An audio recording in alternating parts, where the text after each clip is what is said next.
And welcome everybody to the Five Reasons Sports post-game show, The Final Yard. I am hosting today. It is Louis Sung. I'm joined by Troy Stradford, my good friend Ron Kenneth, and Michael Quirk to break down what is finally a Miami Dolphins win over the Buffalo Bills. Ron, credit to you, my friend. You said they were going to win. Not exactly how I would have wanted it, though. My heart was like, it felt like it had stopped like 3 times in that last fourth quarter. I don't know what to tell you, but listen, 21-19, regardless of how it happened, the Miami Dolphins have finally defeated the Buffalo Bills, and they are now 3-0 and are in sole possession of the AFC East. Gentlemen, how are we feeling? You guys don't look like we won a game just now. I'm trying to get my heart Ron, back. you're muted.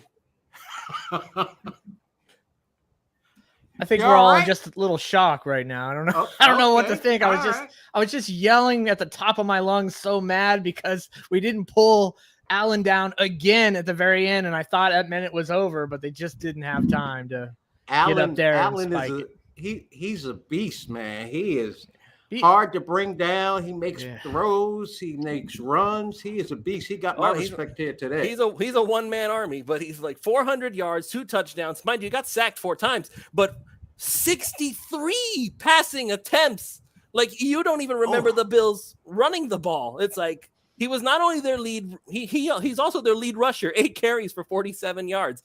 So, yeah, one-man army is Josh Allen, but you know what beats an army?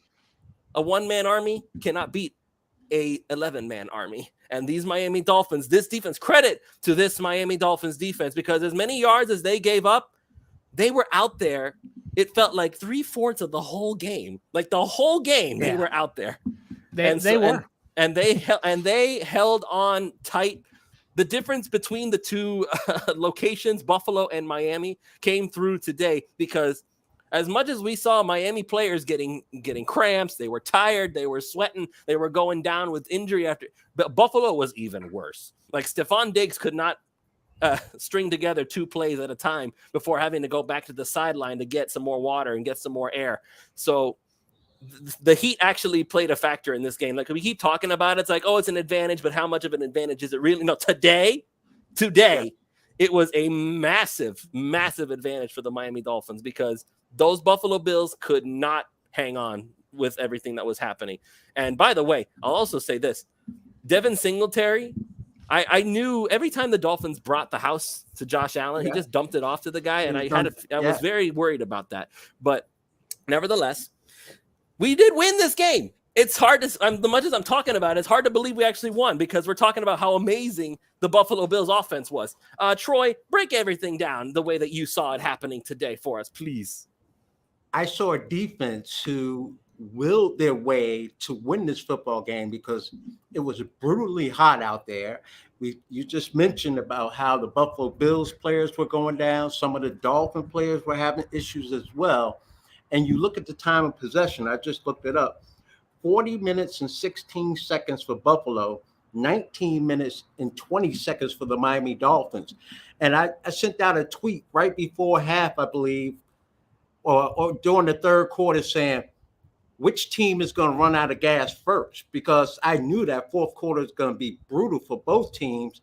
But, you know, the Miami Dolphins, they just kind of hung in there and they won that thing. So Buffalo, they're going to have a long plane ride home. Maybe next time they'll do a Belichick and try and come down here on a Tuesday to get acclimated to the weather. But today was absolutely brutal. But what I like about today, I don't know, Miami Dolphins are what, 3-0, okay? Have they not won 3 different ways? They showed us that they could win football games in different manners. There are times we're watching this game, like the big 3rd and 22 that the Miami Dolphins had, and the pass from Tua to Waddle. We haven't seen that happen down here in a long time. In a long time. We saw a little bit of the running game. Defensively, I don't know how many interceptions the Miami Dolphins dropped. 5. I don't know. 4 or 5. I was counting them. It's like 1, 2, 3. Yes. Stop it! Enough already.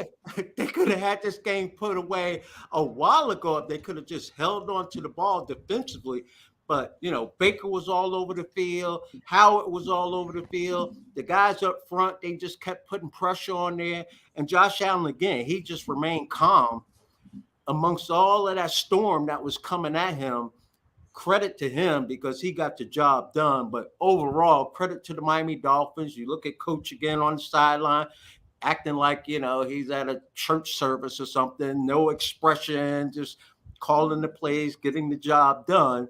And what a big comeback for Tua. That looked very scary by Tua right before the half when he banged his head. And that's how a lot of concussions occur.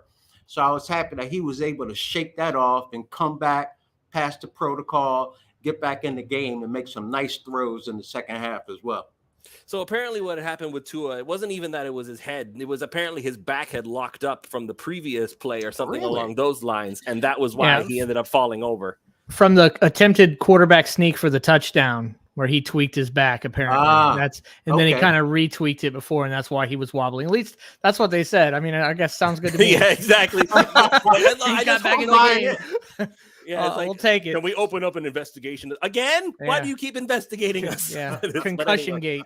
Yeah, exactly. No, but listen, Tua didn't get a whole lot of time on offense today, but you know what? The time that he was out there, once again, he was dealing. So once again, I don't want to hear anymore that Tua has a bad arm or that he can't make the big play, because those big plays were the game breakers for this Dolphins offense. For the time they were out there, yes, at that goal line at the very end there, issues upon issues. Offensive line couldn't get any push, no ability to run the ball. Almost, I was scared to death they were going to call something and get Miami on a safety before the one that ended up actually being a safety with Thomas Morstead. Like, when I saw that, my heart sunk. I was like, oh no, they're going to do it to us, aren't they?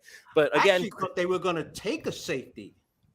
So I was just happy that once, went off his backside, that the ball actually went out of bounds and they didn't get a touchdown in that situation, because if they had recovered that right there, that would have been a touchdown. So the Miami Dolphins actually got a break out of that, and the defense went out there again, and they had to suck it up, and they actually went out there and kind of held the fort down. Some amazing moves there by Nick Needham. Ron, your thoughts? Sanchez gave us the butt fumble, and Sherfield and Morstead gave us the butt safety, I guess. I think just to kind of to that drive there, drive if you want to call it, there at the very end, I thought that was kind of the first time I saw McDaniel play it safe. I really thought he had Tua in shotgun, third down. I was messaging in Discord and only Finn's Discord that I felt like he should have been in shotgun the whole time. Like the normal McDaniel, what we've seen so far, he kind of would have been a little bit more aggressive to get some yards. He kind of played it safe, and then I would have liked to seen that. But beyond that, the whole game I'm just watching, and especially in that first half before everybody was so gassed, like both teams, let's face it, both teams were gassed, especially Buffalo's offense and Miami's defense. I could absolutely tell this was not the same Dolphins team. They were really keeping it stride for stride with the Bills. They were playing them well. And again, they get down. They didn't get down by a lot, but they get down, and it didn't seem to matter to them. Didn't seem to bother them. The old Dolphins teams would have been down 21-0 at some point. They just would have. Last year's Dolphins teams just would have been down 21-0 in this game, and the second half wouldn't have mattered as much. But this is absolutely I would say this is not your older brother's Miami Dolphins, right? You don't want to say it's not your dad's Dolphins, because your dad's Dolphins were good, and so were your granddad's Dolphins. So I'll just say this isn't your older cousin's Miami Dolphins. They are actually a good team. McDaniel called another good offensive game. Yes. I think Miami would have really kind of started to pull away some had Tua not gone out. That definitely had like a momentum shift there in the game. You could feel it. And then the second half, the heat was just getting to everybody. Oh yeah. You felt the energy just get sucked right out of the stadium when Tua went down. Michael, what were your thoughts when all that was happening? I can't wait to see just how beautiful the next 24 hours and week on Twitter are with Bills fans who are just incessant with polluting all of Dolphins Twitter and all of Dolphins spaces and so forth. Is this going to be Matt Milano, if he would have gotten that pick six? Oh, well, they put our bench in the sun. Can you believe that? If their bench was in the sun, this would have been different. It's like, I can't believe I lost to you, man. It's okay, man. It's happening a lot. It'll be all right.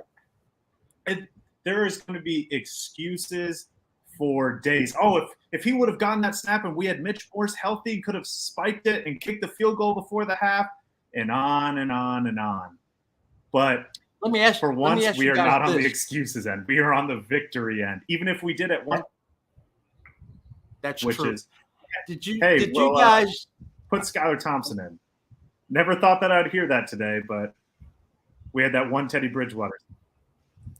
Yeah, I was going to be a little nervous if Teddy had to play the entire second half. I don't know how that would have panned out. Yeah, no, Teddy looked like he didn't want to be out there. He's like, wait, you're putting me in? Why? I'm going to say the same thing.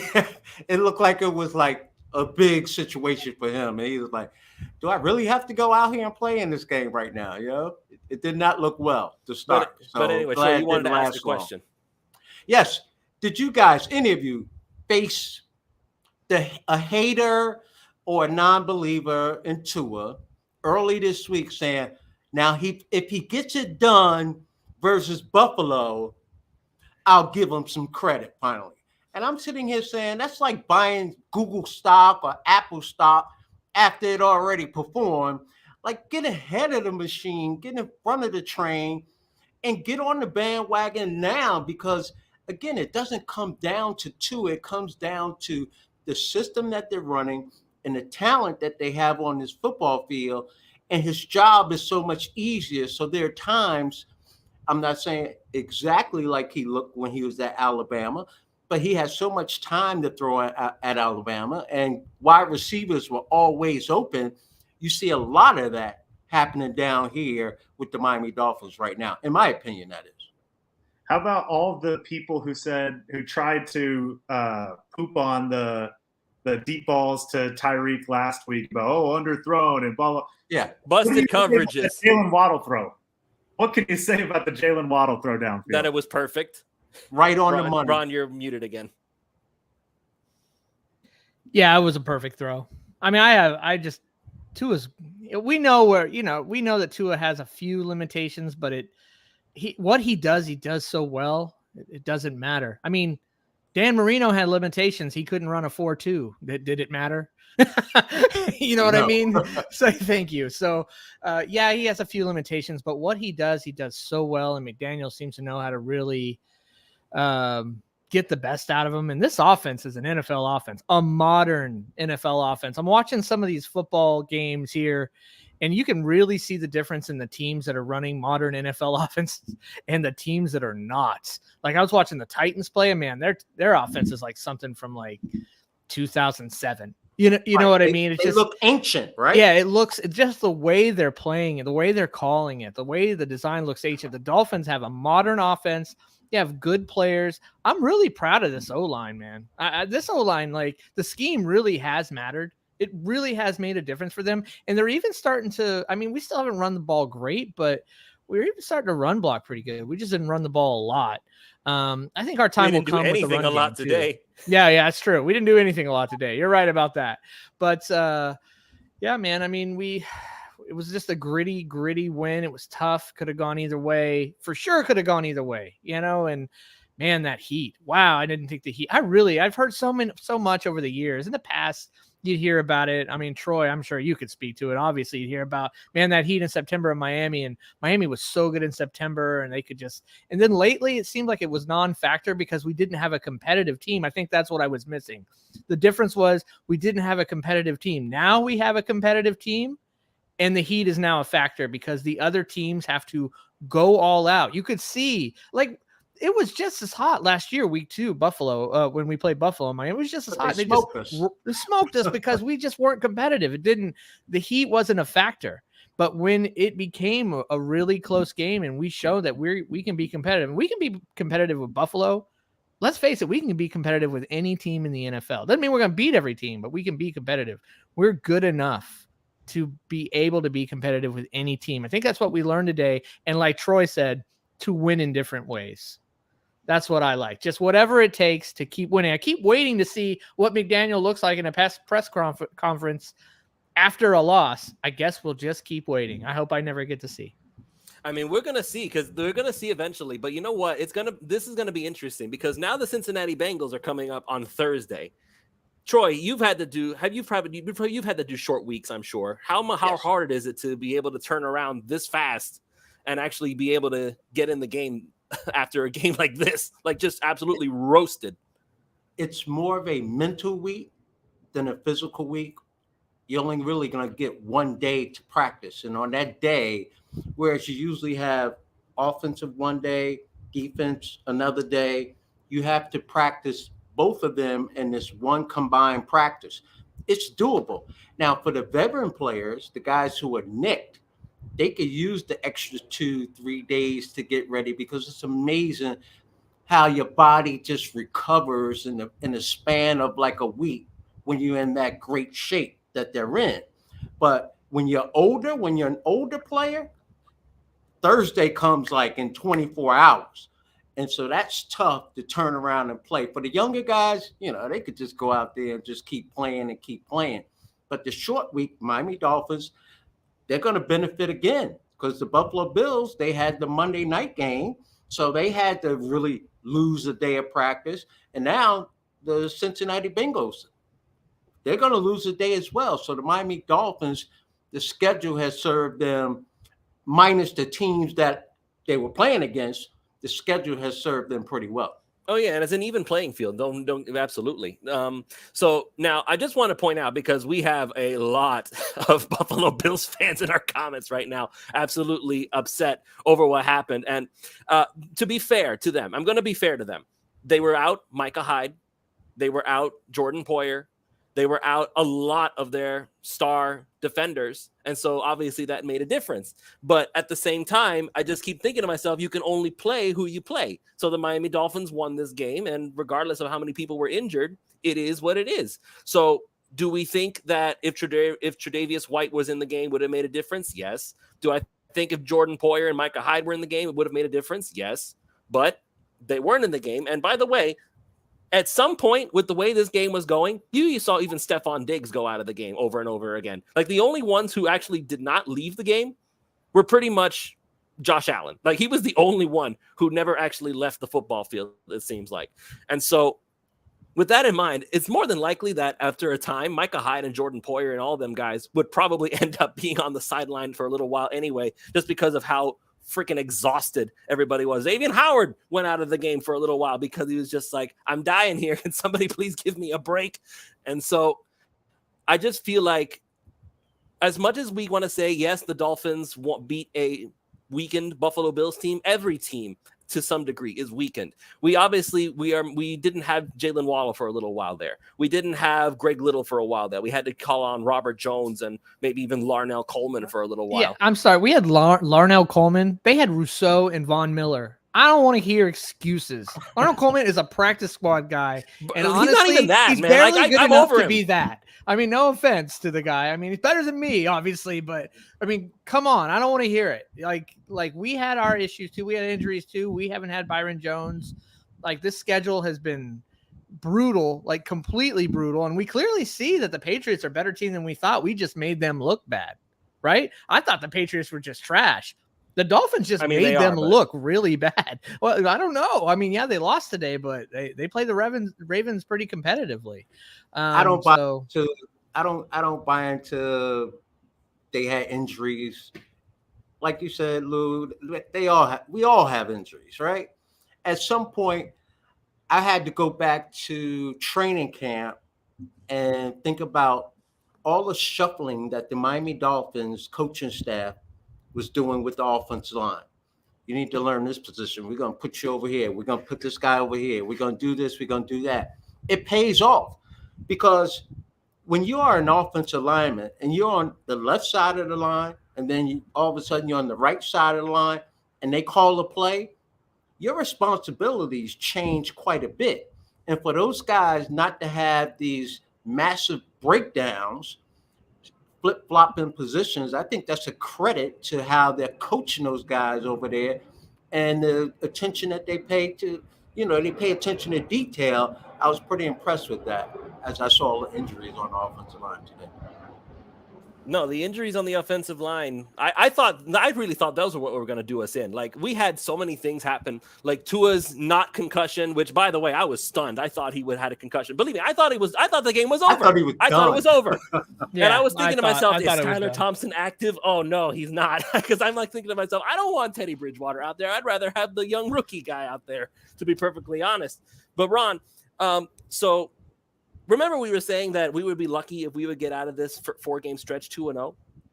Or 2-2 rather. 2-2. Yeah, I think that was like we thought that was kind of maybe probably the best case scenario, and 3-1 was like a dream. Well, here we are 3-0. Obviously going to Cincinnati is going to be tough. They're a good team. They had a decent win today, a good win against the Jets. Their line, the Jets though. Their line it's is the struggling. Jets though. Even in this game today, their line is struggling. Burrow is not playing to the level he was playing towards the end of the year last year. We were kind of cursed with the schedule and the way it went with Baltimore, Buffalo, Cincinnati, we thought, but maybe we're kind of all catching it just at the right time. A little bit of some good play, some good strategy, some good coaching, and a little bit of injury luck maybe here and there. It's all kind of going out for us. So, because could be curious, man, the Dolphins, win or lose Thursday, the Dolphins will be in a position after that to rack up some wins and make it hard for make a push for the division. Make it hard for other teams like to get into the playoffs. And I'm watching closely teams like the Raiders, the Titans, the Chargers, all these teams that are going to be kind of fighting for those 3 wild card spots. And it's like 6-7 teams in the AFC.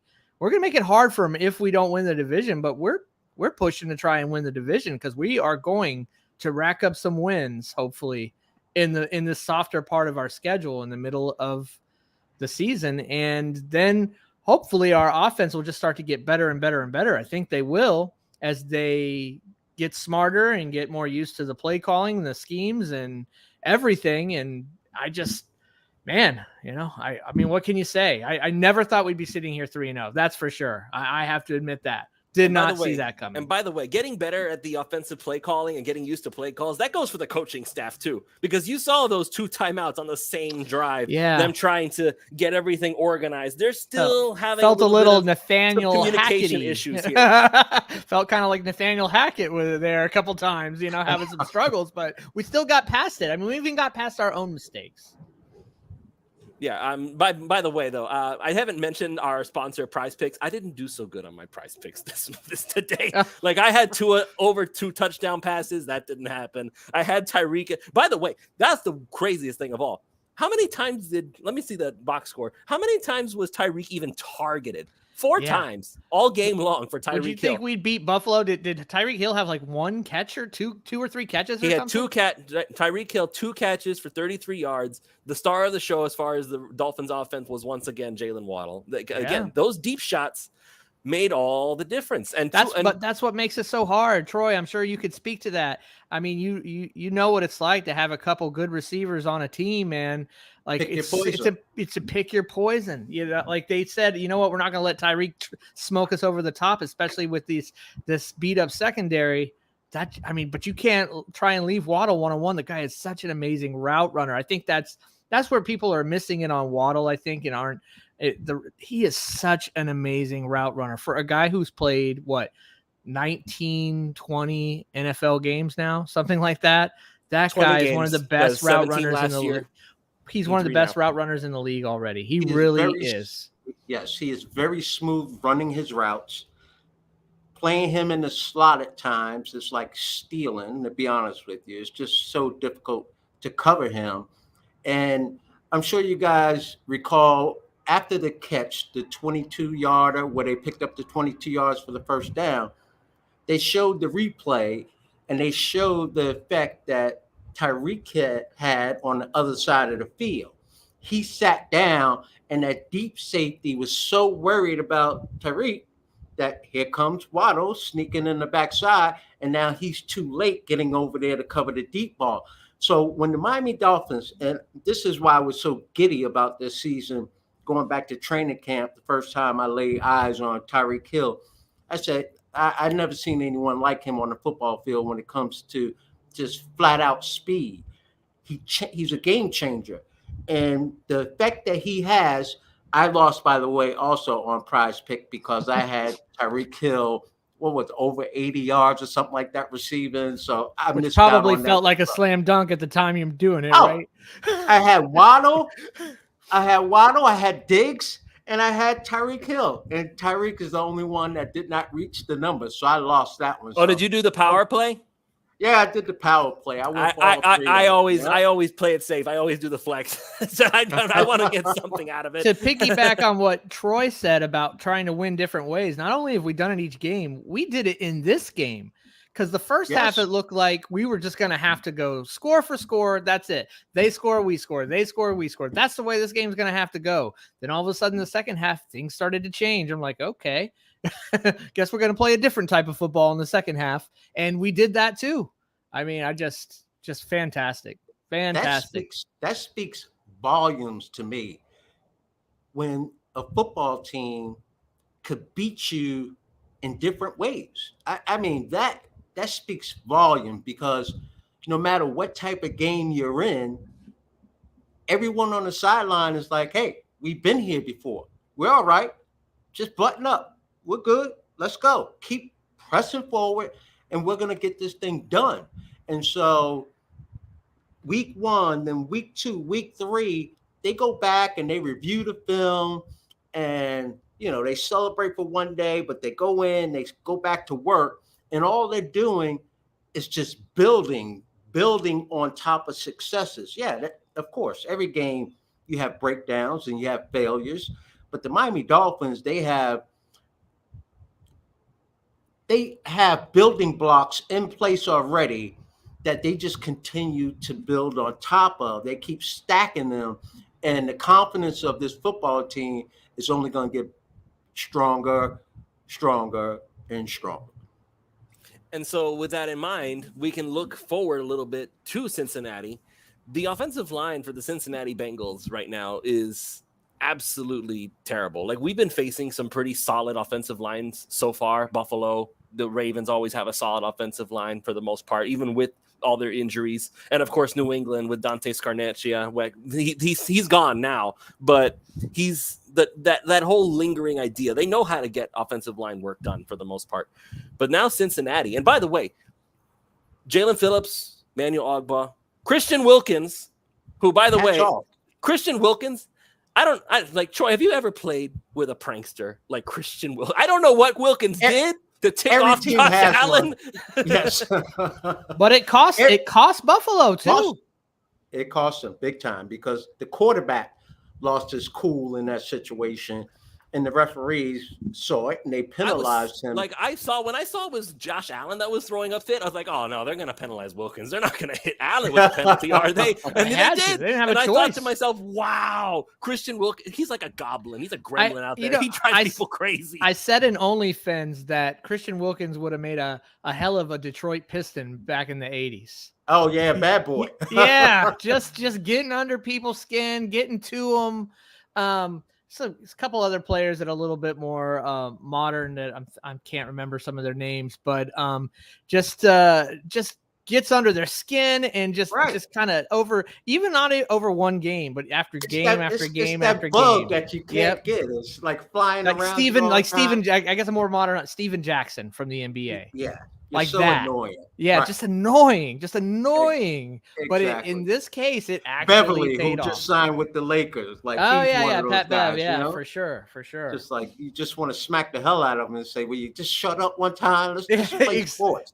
It's kind of what Josh Allen decided to do. I would love to know, Lewis. I agree. What was it that Wilkins said in the bottom of the pile that made Allen go rip his helmet off like that? Because I still remember from last year when he swiped Alvin Kamara's towel out of his back pocket, and Kamara went back. He's like, grabbed the towel back and like pushed him, and he got penalized for that. I'm like, oh my God, what did you do to Josh Allen just now? Like, but you know what? Listen, gamesmanship is also part of it, and quite frankly, sure. I want to pay Christian Wilkins just on that alone. Every once in a while, you get a penalty that can change the game. Like, those are types of things you can't lose your cool like that. Imagine if Xavier Howard hadn't just given that last shove at the very end. Maybe that's 15 yards that the Bills wouldn't have earlier in the game. So that just like some people are saying that Wilkins gave Josh Allen a little pinch in the behind or something. He gave him a little noogie, huh? I guess so. But it's wild, man. And the way that this team has been winning, it's like you have fun watching this team. And the last few years, I said that I was having fun watching Ryan Fitzpatrick, but the team wasn't good. It wasn't a good team per se. I don't think Flores was necessarily a bad coach. He had some good qualities, but he wasn't the guy that was able to like maximize everything that the offense had to offer. And he wasn't able to get good offensive coaches. And that was ultimately his downfall. That and his ego. That definitely was an issue. Was his ego staffing and on his inability to get offense. So now with Mike McDaniel, it's like all of a sudden this team is actually enjoying themselves out there, and it makes such a difference. The morale and winning and playing good football. I mean, I don't know that they've even. Here's the great part about this team. This team is 3-0. They look good. They're clearly a good team, competitive. Clearly seem to be coached well. They have not put 60 minutes of good football together yet. No, I don't even know if they've done it. I don't even know if it's close that they've put 60 minutes of good football together yet. Wait till they start to do that. They're going to be scary if they can start to do that. You're right. Maybe they never do, but they still believe that they could win. Yeah, you're right. And I think that's the important thing right there, because it's so hard to have expectations of a perfect football game or scoring 6 drives in a game. That doesn't happen all the time. So the Miami Dolphins, again, for them to come out of this game with a victory, and the defense was on the field the last drive in the game. I thought that was pretty big also. Now the defense, they have to feel at that moment of, all right, we can't let them score. We got to do this and we got to do that. And so I'm surely enjoying watching this football team. They have fun. It's talent everywhere. And speaking of Cincinnati and their offensive line, I mean, the Miami Dolphins, they put together some pretty good blitz packages. And no matter how good the offensive lines have been so far that we face, they've been able to, even against Lamar Jackson, they put pressure on him as well. They didn't get to him all the time. Never got to him, but they did. They put pressure on him. And so you could bet that Joe Burrow, he's going to get a lot of pressure on him on Thursday, because they're going to put something together knowing that they have a little weakness on that offensive line for Cincinnati. Now, here's the thing, and it's ironic that you say that, because I was thinking to myself, why are they still blitzing Josh Allen? Because it seemed like every time they blitzed him, he would find Devin Singletary. That was my complaint. It's like he kept like 2 times in the red zone. They blitzed him. He was just throwing where the blitz came from. It's like that's like quarterback 101 to the blitz, right? Wherever the blitz comes from, that's where I'm throwing the ball. I will say this.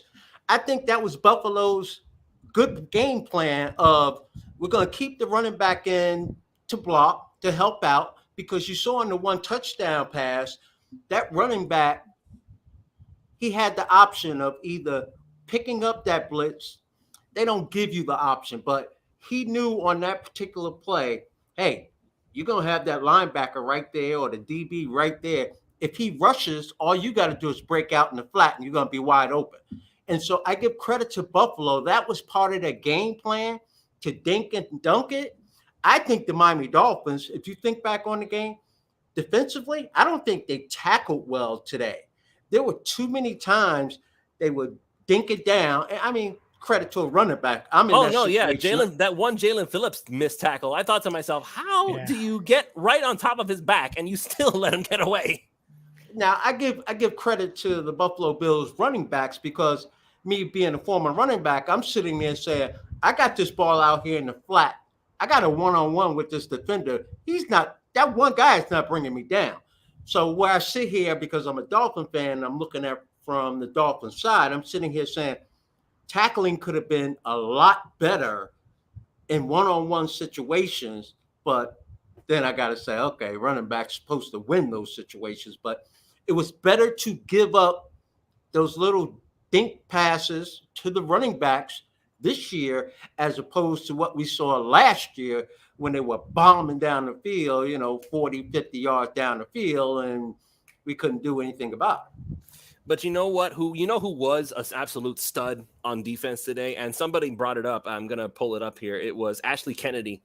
Melvin Ingram was everywhere today. Ingram and Baker too. Jerome Baker, yeah, he had a game. The new double nickel, not Misi, but the new double nickel had a nice game. He made some big plays. That again, this game kind of reminded me of last weekend where the defense they felt like they were just getting slaughtered first half. They didn't even get slaughtered the first half in this game like they did against the Ravens. And then in the second game, they were the classic bend don't break. But I think they were a little bit too much bend don't break. The difference in this game, I believe, was number one, tackling. They were setting themselves up to get off the field, and they either would miss a tackle or miss a prime opportunity for a turnover. Like they put themselves in so many good spots to take those turnovers are going to happen. That's not going to happen every game. The tackling worries me a bit more, but I think those turnovers, they're going to get some of those turnovers this time. But Melvin Ingram, he's really been, I mean, we added him as an afterthought, but we added him thinking, we're just kind of adding on to what we already have, but he's been integral. He's been a starter, and some even thought, well, maybe they're just kind of putting him on the starter in the preseason just to kind of make him happy, put him on paper as starter. No, he's a legit starter on this team. He was supposed to be a situational pass rusher, and now here he is. He's basically running that whole defense. Like he knows what he's doing. Sometimes you need those savvy veterans on the team though, because remember the thing about the Brian Flores' rosters were that they were so young, like they were notoriously young. Like at one point, the oldest guy on the team was Jesse Davis, who was like he was 30. And but now now we have guys like a Melvin Ingram. He's 33. Thomas Morstead, the veteran, 36 years old. You have guys who are up there. Justin Bethel, special teams guy, 32 years old. He had a nice amazing special teams play today. Mm-hmm. And you need sometimes you need those guys who have just been around the league. They've been there a long time and they know how to do the techniques because they've been there before. You can't always rely on young, athletic. Yeah, they're great. They've got a super athleticism, but they're still raw. You need those guys who've been seasoned a little bit. You got to have that mixture. And Miami Dolphins, they have that nice mixture right now. And that's what you have to put a really good team together because, youth will only take you so far.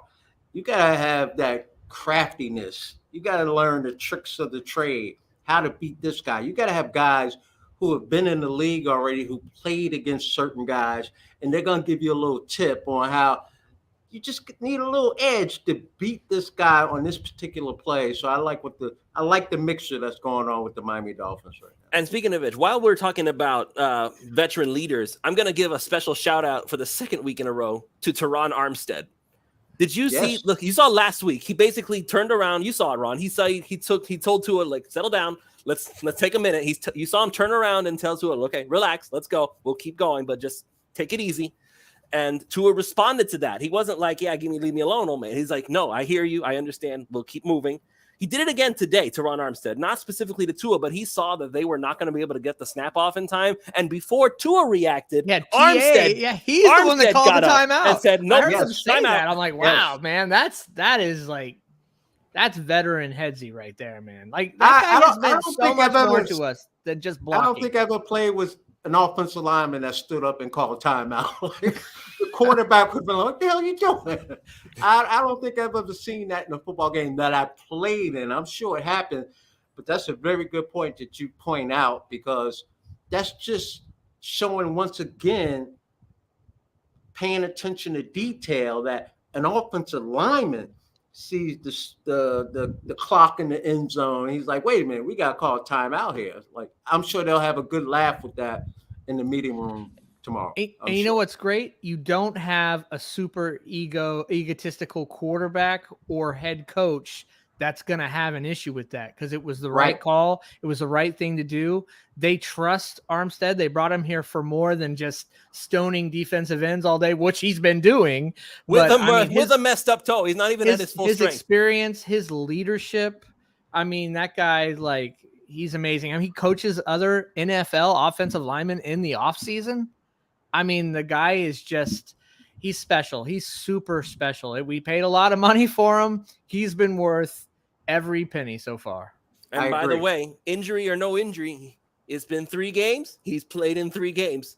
Okay? I just want to point that out because I keep hearing over and over again, it's not a matter of if, it's a matter of when Teron Armstead goes out because he hasn't put together a 16 games. Leave me alone. Listen, he's playing with his toe. His toe is They hurt. talk about whatever. that maintenance schedule and training camp. I ain't got no problem with that. That would not have gone on years ago. But now, guys, like, I don't know how he made it through a whole game because he hasn't played that much in practice. He hasn't had a lot of conditioning that way. The shape that these guys are in, and that's one thing I keep saying about this team also. The Miami Dolphins, now Buffalo stayed up with them today, but the Miami Dolphins, they start the game at 100 miles an hour, and they end the game close to 100 miles an hour. There's not much of a drop-off. And the opponents that they've been playing so far, minus the Buffalo Bills today, I see a little bit of a drop-off just in the secondary trying to run all over the field, covering, Waddle and Hill. That wears you out. And in this heat, and for those guys to be so young out there that was playing for who did they play today? I forgot real quick. Bills. The Bills. I mean, for them to be out there in that heat, that's a testament. They passed the test as well. That will give them confidence as Buffalo Bill players that they could play here in this league as well. So a lot of good things, even though Buffalo, they were upset that they lost. They found out a lot of good things today. And then the Miami Dolphins, they're happy as hell because they won. They found out a lot of good things as well also. And so now we're 3-0. The Miami Dolphins are getting ready Thursday night football against the Cincinnati Bengals. What are the chances they go 4-0? Just think about that for a second. Pretty good. Pretty good. They got a good shot. I mean, they're gonna come in a little bit more worn down than Cincinnati possibly, but they got a great shot. You said earlier that you believe the Miami Dolphins, and I believe it also, could play with anyone. I do. So they have a good enough chance to be in every game and possibly win a lot more than they lose. So the Miami Dolphins are in an excellent position right now. Excellent position. It's interesting. It's strange because you see tough teams, you see gritty teams, you see finesse teams. I see all of it. I see a tough, gritty, finesse team. I don't know that I've never really seen, I can't be an expert on all 32 teams in the league, but I don't know that I've ever remember a Dolphins team quite like that, which goes to, again, winning different games in different ways and even different parts of the game in different ways, because they can kind of change and morph into what they need to be when they need to be it. That seems to be kind of what it is. Like defense will just get crushed, and then all of a sudden they just made the stops when they absolutely had to make the stops. And offense maybe in the second half wasn't really on all, but then the big play to Waddle, you know what I mean? And just a few passes here, a few passes there, and they don't run a lot, but they'll get some success from the run when it matters. And it's just really interesting what they're doing. And you just never know what it's going to quite look like, which is the idea, right? I give Mike McDaniel a lot of credit there. A lot of credit. He's just different. I think I know it's 3 games. I get it, but I just think we're seeing signs that McDaniel could be special. I keep saying it. Mike McDaniel is the offensive genius that Adam Gase was supposed to be. Yeah, but he's more than that, though. Yeah, I like that. Definitely. He's that. He's more than that because he is the coach for this entire team. He's not just the coach of the offense, or like Flo was kind of more the coach of the defense, kind of situation where it happens a lot of times when coordinators come in and they establish their brand of football on that side of the ball that they were an expert in. The other side feels maybe, I don't want to say left out, but like they kind of struggle to maybe connect with the offensive coach, or if it's the defensive side, the defensive coach, etc. But I feel like this entire team, all 53 players plus 52 players, right? For whatever reason. And, and 15, 16 practice squad guys all connect and all like Mike McDaniel. And I would be willing to bet that all the coaches respect McDaniel as well. I'd say even if they didn't, they all kind of knew him, at least on the offensive side of the ball. They at least knew him, had coached with him some. But I'm sure the ones that didn't know him that well or weren't sure are starting to gain respect for him as the season goes on. And the players, absolutely, that they believe in him. They do. I look at this team, and although a lot of the personnel has changed, and it's supposed to change every year, but last year when Flo was here, that team, remember they went on the run, they won 7 games in a row after they had a horrible start to the season. After they'd lost 7 games in a row. After they lost 7 in a row. And for Flo not to lose that team, for that team not to just go off the edge and tank. Why didn't you say that? Like, I shouldn't even said that word, right? But investigation time. That was a slip. For that team not to fall apart last year, it told you something about the makeup of the guys inside the locker room. They still believed that they could win football games. They were a good team. I absolutely believe that offensively, they were out to lunch the last couple of years.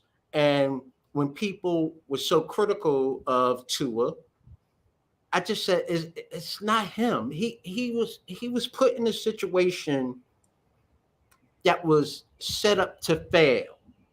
Whereas this year, it is the complete opposite. He's now set up to have success. And you could see it. You could just see it in his mannerism. You could see it in his confidence at the line of scrimmage, in the shotgun. He knows that he can make those throws. He knows that he has guys who are going to make the play on the other end. And it's just a marvelous little thing right there. So, no, they're not going to win all the games, but let's enjoy these wins while we can. Yeah, because every time we're getting these wins that we're not expecting to get, it's just making it harder for other teams to get in the playoffs over us. As the season progresses, it's just checking off little wins. Because I promise you, tons of people, even people who had Dolphins that say 10-7 or 11-6, didn't have these 3 games. Probably didn't have us starting 3-0. Right. I will admit, though, as much as I believe in Tua, there are still sometimes he throws the ball, and I just kind of feel my butt clench a little bit because he's putting it in a tight window. It's like, oh, God, did he catch it? Yes, he did. But he's an accurate enough quarterback to. No, I know he is. I know he. In my brain, I know he is. It's my heart that panics every once in a while. Right? He had one bad pass that should have been picked. Should have been picked off. Allen probably had 4 or 5 that should have been picked. If that had happened, oh my goodness, they would have just rained down on him. Tua is unfairly scrutinized right now because every single mistake is magnified over and over and over again. When I look at other quarterbacks, and yes, they've been established here in the league, they make errors and it's all right. But they're not left-handed. Right. Troy, I don't know if you heard this. I don't know if you've been in the know on everything that's been going on. There was an article that was written by a friend of mine. His name is Daniel Martinez. He has a PhD. He's a doctor. And basically, he wrote this whole article on how the human brain is conditioned to distrust left-handed quarterbacks because you get so used to seeing right-handed quarterbacks. I read that entire article. It's psychological. They're part of the reason they're judging Tua so harshly is because they don't like watching him throw the ball because it just looks weird to them. Have you seen those videos? Have you seen those videos of him flipped into being a righty and everybody's having like a heart attack? It's like, oh my God, he looks so much more different. It's because your brain likes what you're seeing all of a sudden. In that same article, there's a thread link to a Twitter that shows like 25 different NFL QBs switch to a lefty. And it just looks weird, man. It looks awkward. It honestly looks like they're throwing the ball slower. It's weird. It just looks strange. It was just like proof. I was like, I guess he's right. It's an interesting article. Really is. I just knew that the ball just had an opposite spin on it. So I thought that part of me, you know what? Troy, part had of me to wonders. adjust to that. You know who else might have to adjust, Troy? And it just occurred to me. Defenders trying to intercept him. Absolutely.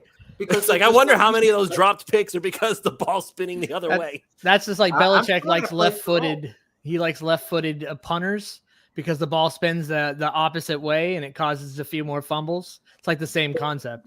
If I was the coach of a football team, my team would always have a left-footed punter because it gives that punt returner fits because the ball usually comes down and it wants to sail off to your left. And with the left-handed kicker or left-footed kicker, it wants to spin the other way. And until you practice catching a punt from a lefty, you would have no clue of how to catch that football in a regular game if it was your first time. Now, I feel like we need to bring this up before we actually wrap up because this is something that just popped up in our Miami Dolphins chat on 5 Reasons. Per Tom Pelissero, the NFL Players Association is initiating an investigation into the handling of Dolphins quarterback Tua Tagovailoa's concussion check during the game against the Bills. So basically, they're not buying into the fact that Tua was okay. They think that his bell was wrong and he should have been pulled immediately. And granted, like they're saying his back locked up, and that was the reason why he was all woozy. Like I'm sure he was woozy. I mean, but here's the thing: that decision is not made by the Dolphins. When you go into concussion protocol, you have NFL doctors, officials, league people on standby that make that decision, so they can investigate it all they want. It's not the Miami Dolphins' decision. They can't to allow him teams. to back. Yeah, right. They cannot trust a team. Yeah, they don't trust teams for it. They've taken it out of their hands. That was part of the big lawsuit, obviously, years ago when they started to implement these new protocols. It was a league decision to allow him to play, not a Miami Dolphin decision. So go ahead and investigate it if they want. They're investigating themselves, in essence, not the Miami Dolphins. Right. So, but basically, they can't take any more draft picks away from the Dolphins for this. No, they can't. Nope. So. Well, in any case, Miami is 3-0. It's an amazing experience to feel this way. And like as I'm watching highlights on the screen right now, I'm just it's an amazing feeling because I haven't been able to feel this way about a Miami Dolphins team in a very long time. Like I kind of felt really happy when the Brian Flores 7-game win streak happened, but there was always this underlying, but we got to get better though, because even though we're winning, it's like it's just barely winning. It's not really because the offense is good. It's because the defense is lifting them up. Now, at least the offense is holding their own. And whether you believe Tua was concussed or not, I'm sure that there are some people saying that Tua should have been pulled. I thought he should have been pulled, but if he was able to come back out and he was hyping up the crowd, he came out, he was raising his arms up. Yo, I'm all right. Let's get back out there and do this. So again, you don't get to do that unless you're okay.